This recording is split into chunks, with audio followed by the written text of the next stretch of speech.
Bivši predsjednik Rusije Dmitrij Medvedev nazvao je Nemačku neprijateljem Rusije kao odgovor na reči kancelara te zemlje Olafa Scholza da je Rusija nepouzdan snabdevač energentima. O tome je pisao i na društvenoj mreži Telegram. Rusija nije više pouzdan snabdevač energentima, kaže nemački kancelar Scholz sa uzbuđenjem. E pa ovo mu je odgovor.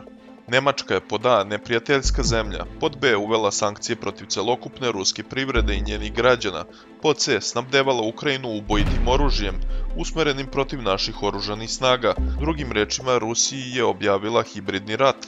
Dakle, Nemačka se ponaša kao neprijatelj Rusije, napisao je Medvedev.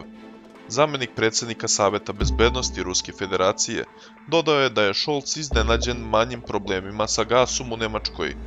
I ovaj čiča se čudi što Nemci imaju nekih manjih problema sa gasom, dodao je on.